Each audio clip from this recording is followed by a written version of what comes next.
Ontem nós trouxemos aqui no cenário econômico a informação de mais um recall de carros feitos no Brasil.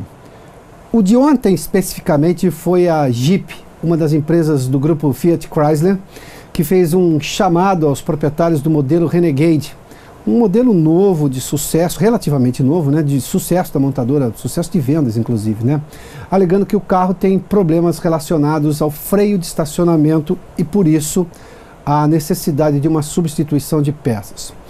O fato é que recalls tem sido algo preocupantemente comum, frequente e, no caso da indústria automotiva, normalmente relacionado a equipamentos de segurança. Para falar desse assunto, nós convidamos o perito automobilístico Hélio Cardoso, que está conosco. Professor, seja bem-vindo aqui ao Cenário Econômico. Prazer. O senhor já esteve conosco uma vez aqui. Interessante Sim. que da sua última vez aqui até agora nós tivemos mais recalls, o que eu disse, inclusive, que tem sido preocupantemente comum. Aliás, vamos dar uma olhadinha. Eu vou começar com uma tela aqui sobre os recalls feitos somente de janeiro de 2002 até 2017, ou seja, até agora, junho de 2017. Para você ter uma ideia, esse é o número que chama a atenção aqui. Não é só de carro esse número aqui, mas foram 151 milhões de produtos que passaram por algum chamamento para recuperar o que tinha de errado. Isso tudo nós estamos falando aqui no recall completo. Mas vamos nos estabelecer agora só relacionado a carro, que é exatamente o assunto desse momento. Esse é o valor.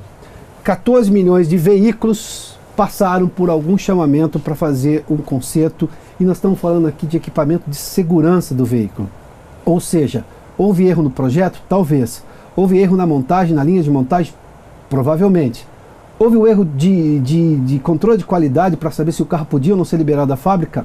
Alguma dessas coisas aconteceu e aconteceu sem que alguém percebesse antes e chegou a muitos proprietários que foram chamados depois pela montadora, que evidentemente é um procedimento sério da montadora, mas a pergunta é por que toda hora tem que ter um recall? E vamos lá, isso tudo com relação, foram 921 chamadas. Professor, vamos analisar esse número, evidentemente deixando só isso de lado, mas só de carros são 10% de produtos. Eu estou falando aqui de um bem de alto valor agregado, caro, que as pessoas não compram à vista, compram um parcelamento, ou seja, é um financiamento para fazer isso aqui, e 921 chamadas aqui. Professor, por que nós estamos tendo esse problema de recall de carro? Isso aqui, claro, nós estamos falando desde 2002, a gente vai trazer os números agora só desse ano, mas esse número é assustador, não é? É assustador e desde 2002 é onde nós temos os registros que são confiáveis, né? Nós, antes disso também tivemos, só que veio crescendo ao longo do tempo. Quanto mais tecnologia embarcada eu tenho no veículo, mais possibilidade de ter uma falha, principalmente porque a qualidade assegurada, que a gente já conversou da última vez que eu tive aqui, a qualidade assegurada, onde uma montadora acaba comprando de um terceiro para montar no veículo dela e esse terceiro de um quarto, e ao longo desse processo produtivo, se eu tiver um problema, vai acabar ocorrendo o recall. Principalmente com isso, as montadoras acabam deixando de fazer aqueles ensaios necessários. Ou seja, na vez de se pegar um lote daquilo que se recebe, fazer todos os testes, e se eu encontrar um problema, eu aumento a minha amostra para evitar que esse problema chegue até o veículo que eu estou montando, isso deixou de ser feito ou foi restrito por uma redução de custos e até por uma redução de tempo para eu ter esse carro rapidamente no mercado. Bom, eu vou repetir o número. 10%, na verdade, o total de recall, só me corrigindo, são 141 milhões de produtos que passaram por algum chamado, e 14 milhões, isso aqui exatamente desde 2002, os 10% aqui mais ou menos, que envolvendo veículos. O senhor falou sobre a diferença de tempo. Tempo aonde? Na ideia de lançar o projeto da montadora, que óbvio visa lucro com isso e não há nenhum problema nisso, ou na hora que ela disse assim, nós temos tanto tempo para projetar, para testar e para lançar no mercado. Onde é que está ali o erro? O erro da ideia ou o erro durante o processo que alguém diz assim, acelera o processo? Todas as vezes que eu tenho acelerado um processo, eu corro riscos. Pode ser na concepção ou pode ser do tempo que eu fiz essa concepção até o lançamento. E como eu abrevio esse tempo, eu preciso rapidamente buscar fornecedores, fazer testes mesmo que em computadores para tentar. Veja que um teste em computador tem validade, não tem dúvida. Eu como engenheiro posso dizer que tem validade. Só que essa validade é teórica, eu preciso ver a prática. Eu preciso ver o que acontece com aquele veículo, com um componente que foi adquirido de terceiros, sem os testes que deveriam ter sido feitos, sem os ensaios de campo, e no final, vamos dizer que quem comprou o carro vai ser o laboratório no primeiro ano. Pelo menos no primeiro ano, né? Isso vai ocorrer ao longo do tempo. Vamos falar um pouquinho, até para pegar os números, por exemplo, agora, esses aqui são todos relacionados a este ano. O que nós tivemos de recall de carro feito no Brasil, vendido no Brasil este ano.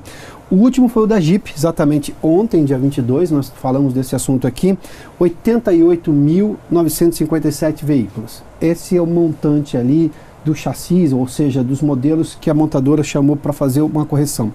Aqui, professor, era exatamente um problema no freio de estacionamento. Ou Sim, seja, no sensor do freio de estacionamento. Item de segurança. Sem dúvida. Quando eu tenho um problema no freio de estacionamento, um item de segurança básica que carro nenhum pode sair de fábrica sem isso. Sim. É o que as pessoas chamam de freio de mão, o nome técnico é freio de estacionamento. Sim, freio de estacionamento. Bom, se eu tenho um problema no sensor, onde é que pode ter começado um problema como esse? No fornecedor, que entregou um sensor de qualidade ruim que a montadora não testou, ou no teste de estresse para saber ali, que o senhor estava fazendo referência agora, de testar o carro, testar o modelo muito no dia a dia, no real, na pista de teste, para ver se trepidação não mexe no sensor. Se o senhor está falando de sensor, trepidação normalmente pode trazer problemas. Sim. Onde é que pode ter ocorrido esse tipo de problema? Para a gente entender qual é a lógica da indústria Nesse automotiva. caso específico, me dá a entender que seja um processo de fabricação. Um produto eletrônico já chegou com defeito. Exatamente, o produto eletrônico que pode ter chegado com um problema e, complementando, pode ser até que na montagem eu tenha algum tipo de problema, mas o mais provável é que seja na produção e envio. Como a gente já citou, qualidade assegurada, não se fez os testes, produtos eletrônicos são realmente passíveis de problemas, porque a eletrônica funciona, não funciona, não é que nem a mecânica que vai dando sinais ao longo da utilização, pode deixar de funcionar a qualquer momento.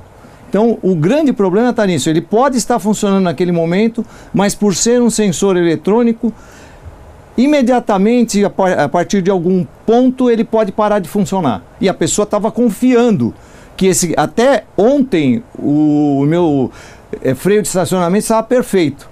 E por ser um sensor e deixar de funcionar, a confiança pode provocar que ocorra um acidente. A engenharia já conseguiu resolver o problema. Eu me lembro dos anos 90, quando se discutia o uso de mais sensores nos carros. Foi exatamente a partir dali que começou a ter muito sensor. Sempre se tinha problema com a trepidação. Claro, um carro está na rua, tem buraco, enfim, a trepidação do próprio motor, enfim. Aquilo em algum momento trazia problema. Hoje eu tenho problemas na engenharia em relação a isso, ou ela conseguiu resolver? Eu tenho um sensor que aguenta a trepidação e vai continuar funcionando? Cada vez mais, desculpe, Piotr, cada vez mais a engenharia tenta se esmerar para que isso não ocorra. Porém, os sensores dependem de conexões.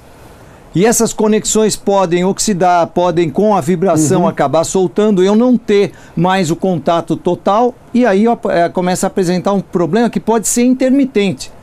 Porque eu tenho mais medo do defeito intermitente do que aquele que ocorre e você para o carro e leva para arrumar. O intermitente, num momento ele tem, no outro momento não tem. Então você, na confiança, principalmente um freio de mão, você puxa o freio de mão ou atua de qualquer forma que ele seja, você está confiando que o carro vai ficar parado. Claro. E ele pode não ficar. E aí depende de onde você estiver, o carro desligado ou coisa assim, você não consegue ter acesso ao outro sistema de freio da mesma forma. Então você pode ter um acidente mais grave ainda. Ou seja, por mais esmero que eu tenha, por mais tecnologia que eu tenha aplicado, a engenharia ainda briga com o fato que sensores podem ter defeito. Não raro a NASA reclama de algum problema. Isso era uma coisa que acontecia em projetos da NASA que são extremamente testados, há uma equipe gigantesca.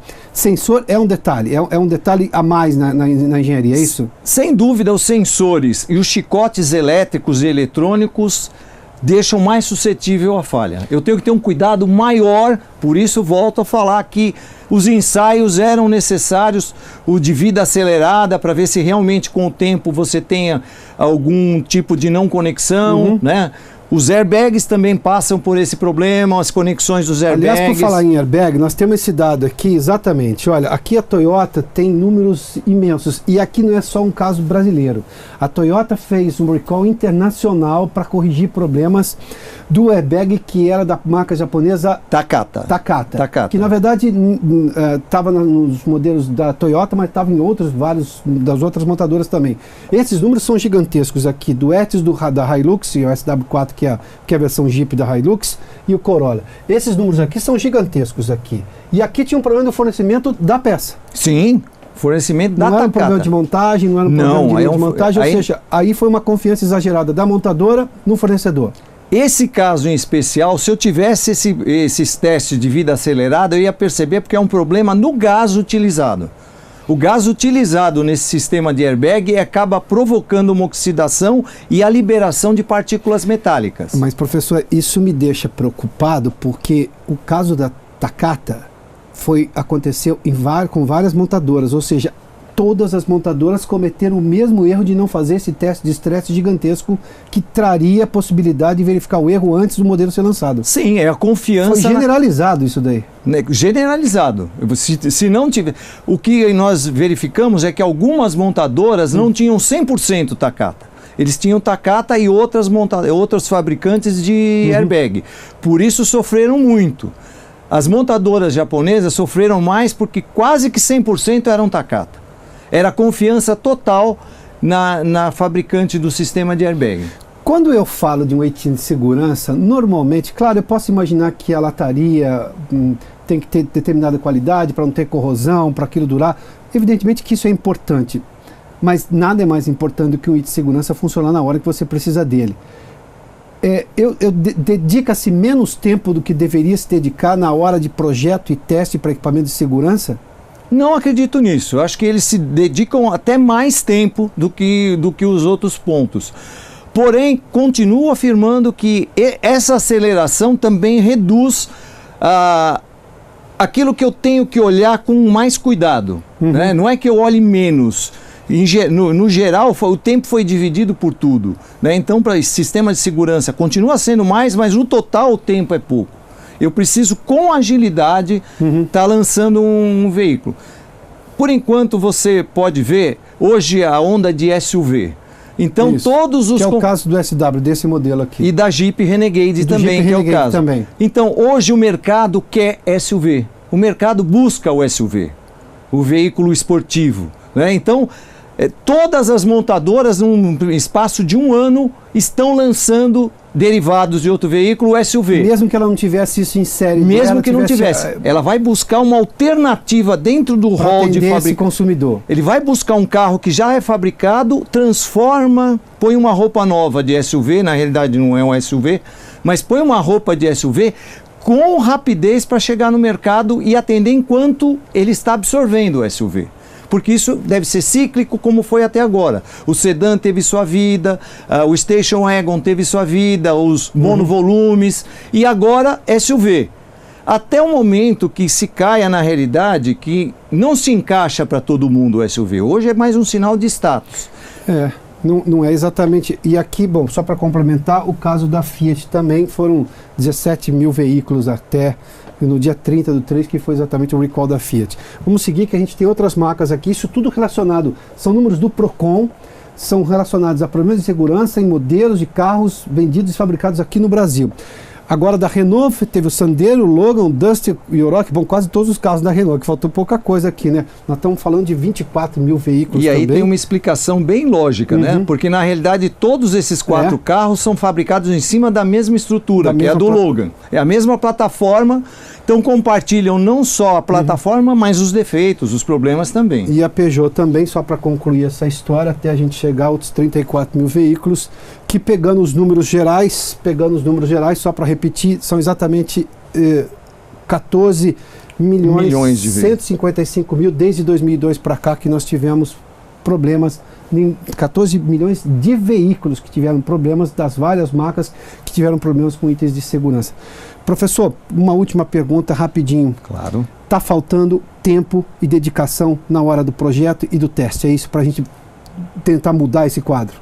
está faltando tempo e dedicação e um pouco menos de ganância de querer fazer isso rápido. Porque Perfeito. eu tenho problemas quando acelero, como eu já disse, e principalmente o meu maior medo é que o laboratório final seja o comprador. Então nós vamos ter problemas de segurança que vão trazer injúrias muito grandes para quem está utilizando o veículo. Uhum.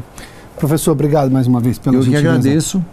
Bom, tinha prometido que voltaríamos a falar de recall. Vamos continuar nesse assunto, atentos justamente aos movimentos. Quanto mais recall tiver, a gente vai discutir esse assunto para saber quando é que a indústria automotiva vai mudar o comportamento, porque isso não é normal e não pode ser encarado de forma, isso é normal, isso acontece. Não, não deveria acontecer, ainda mais com o equipamento de segurança do carro. Bom, na sequência nós voltamos aqui no Cenário Econômico com informações do mercado financeiro logo depois do intervalo. Daqui a pouquinho, hein?